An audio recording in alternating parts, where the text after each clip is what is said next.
Today we are going to read NCERT Class 6 Chapter A Pact with the Sun। ये हमारी ये जो book है NCERT Class 6 की, इसका भी नाम ए पैक्ट विथ द सन है। तो इस स्टोरी का भी नाम सेम है। तो चलिए हम स्टोरी रीड करते हैं। A pact with the sun. Pact मतलब होता है कोई जैसे समझौता हो गया, मतलब सन के साथ, सन सूरज के साथ कोई समझौता है। क्या सूरज के साथ क्या समझौता किया गया है। तो चलिए रीड करते हैं आज का हमारा चैप्टर। चलिए रीड करते हैं।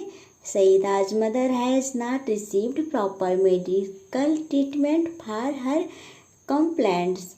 जो सईदा की मदर है वो बीमार थी और उनका प्रॉपर इलाज नहीं हो पा रहा था। कंप्लेंट मतलब उनको जो बीमारी थी वो बीमारी का इलाज नहीं हो पा रहा था, उनको अच्छे से ट्रीटमेंट नहीं दिया जा रहा था। She is denied healthy food, sunshine and fresh air. At last the consult a good physician who give her effective medicine and sound advice। तो उनको डिनाई मतलब उनको मना कर दिया गया था हेल्दी फूड देने के से, और सनशाइन मतलब सूर्य का प्रकाश, और फ्रेश एयर से उनको मना कर दिया गया था। और लास्ट में उन्होंने क्या किया, जो बीमार थी उन्होंने एक अच्छे फिजिशियन से कंसल्ट किया, उनका हेल्थ था उसमें इम्प्रूवमेंट होने लगा, फिर वो ठीक होने लगी।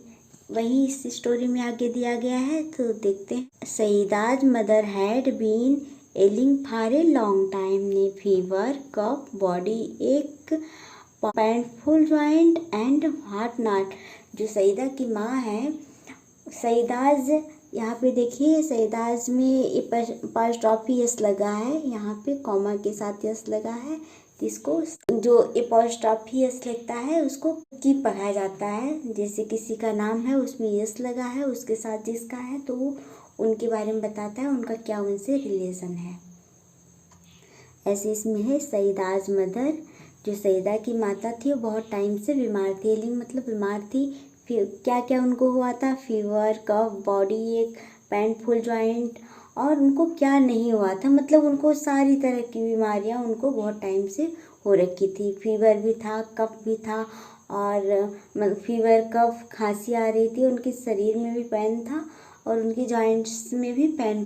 कौन सी बीमारी बची थी जो उनको नहीं हुई थी। Treated by a variety of physicians for weeks, she often showed sign of improvement but soon relapsed into her old sick self, once complaint substituted by another। तो उन्होंने बहुत सारे फिजिशियन से, बहुत सारे डॉक्टर से अपना इलाज कराया, मतलब हफ्तों से बीमार थी, उन्होंने बहुत सारे फिजिशियन से अपना इलाज कराया। थोड़ा सा उनमें इम्प्रूवमेंट होता और फिर वो उनका पुराना ही कंडीशन वापस आ जाता था। जैसे एक बीमारी उनकी जाती थी, दूसरी आ जाती थी। Too weak and colourless, she was forbidden normal food. वो इतना, यहाँ पे देखिए, दो वीक द कलरलेस, वह जो उनकी माँ थी, सईदा की जो माँ थी बहुत ही कमज़ोर हो गई थी। कलरलेस मतलब जैसे बीमारी के कारण उनके चेहरे का ग्लो चला गया था, उनका चेहरा पीला पड़ गया था। She was forbidden normal food, उनको नॉर्मल फूड खाने से मना कर दिया गया था। Was under strict order to remain perpetually confined her small dingy room with door and window fastened, deprived of sunshine and air, fresh air.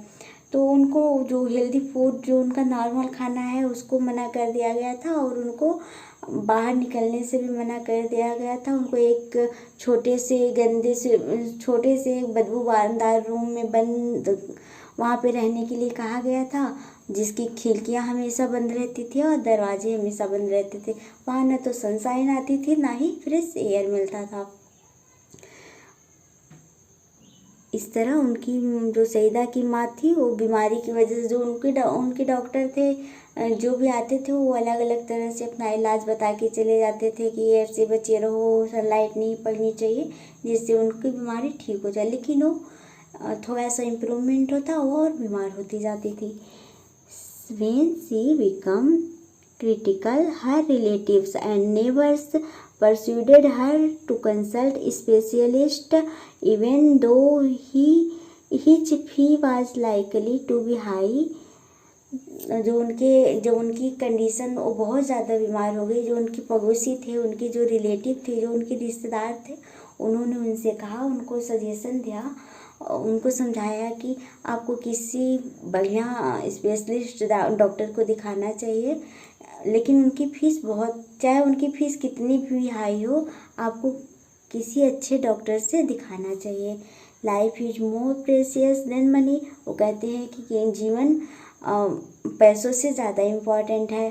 They said, उन्होंने कहा कि आपको ऐसे डॉक्टर को दिखाना चाहिए जो बहुत ही अच्छे उस बीमारी की स्पेशलिस्ट हो, चाहे उनकी फ़ीस कोई भी हो। और क्योंकि लाइफ जो है हमारी वो मनी से बढ़ के है, मनी इतना इम्पॉर्टेंट नहीं है जितना कि हमारी life. Saida's mother was poor, but she heeded their advice and sold a few trinket मतलब होता है जो, मतलब छोटे से ऑर्नामेंट, छोटे छोटे जो उनके गहने होंगे, बहुत जिनका बहुत कॉस्ट नहीं होगा, उसको ट्रिंकेट कहा जाएगा। टू पे the doctors fees and the cost of medicine.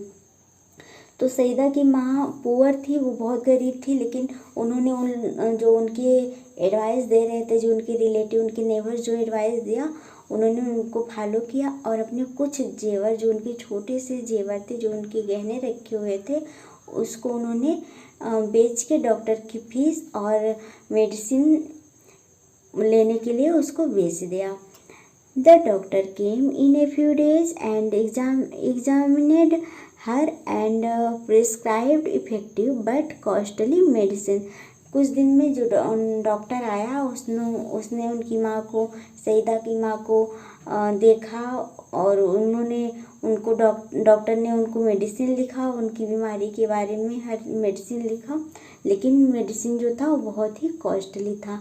To the question as to what she should eat, he said, जब उनसे पूछा गया, उनसे क्वेश्चन किया गया डॉक्टर से कि उन्हें क्या खाना चाहिए, anything you wish to eat, तो उन्होंने कहा कि जो भी आप चाहें, आप जो भी चाहें, आपका जो मन करे खाने का आप खा सकती हैं।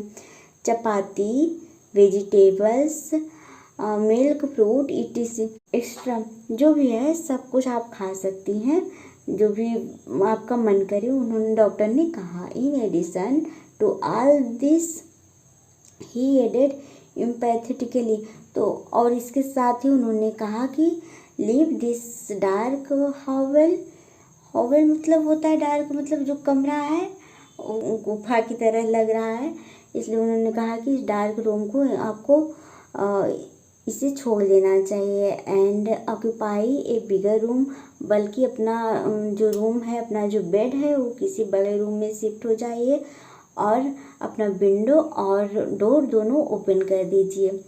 Seat in the sun every morning from 8 to 9, और आप से 9 आपको सूरज की रोशनी के सामने बैठना है, मतलब सनलाइट आपको लेनी है।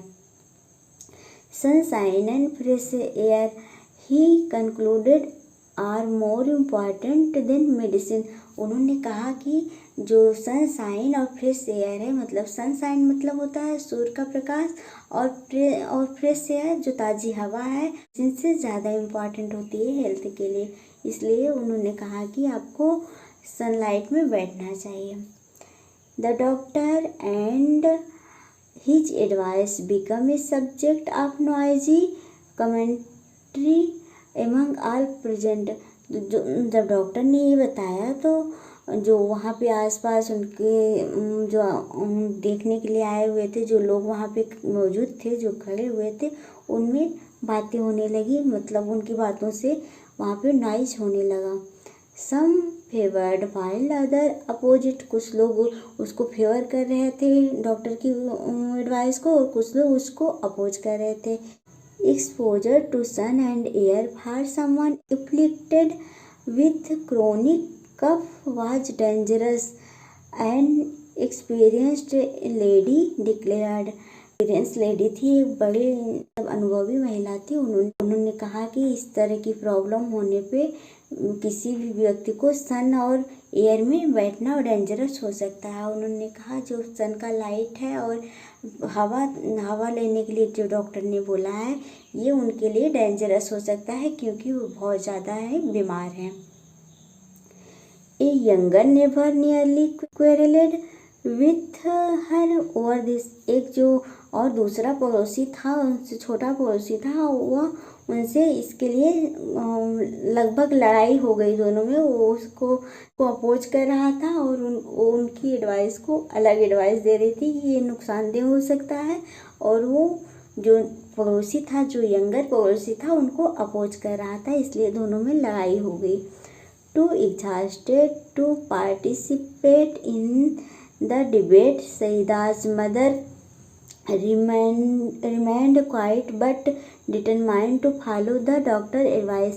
इन सबको देखते हुए देख रही थी जो सईदा की मदर थी, सबके डिबेट को सुन रही थी, सबकी बातों को सुन रही थी, लेकिन वो चुप थी। फिर बाद में उन्होंने निश्चय किया कि वो डॉक्टर की एडवाइस को फॉलो करेंगी। Forget the consequence she said at last, उन्होंने कहा कि जो भी राय दे रहे हैं सबको मैं अलग हटा के मैं डॉक्टर के एडवाइस को फॉलो करती हूँ। I will carry out his instruction to the letter, तो उन्होंने कहा कि मैं सारा जो इंस्ट्रक्शन जो डॉक्टर ने दिया है, जो उनको लिख के दिया है, वो मैं उसको फॉलो करूँगी।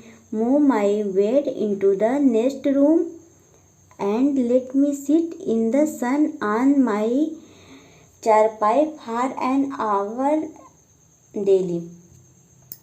तो उन्होंने कहा कि चाहे जो भी हो मैं डॉक्टर की एडवाइस को फॉलो करूँगी, और उन्होंने अपना बेड नेक्स्ट रूम में शिफ्ट कर लिया और कहा कि मैं अब रोज़ 1 घंटे सूरज की रोशनी के सामने बैठा करूँगी।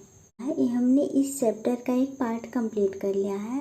अब नेक्स्ट पार्ट हम अपने नेक्स्ट क्लास में पढ़ेंगे। तो आज की क्लास में ही फिनिश करते हैं। Thank you.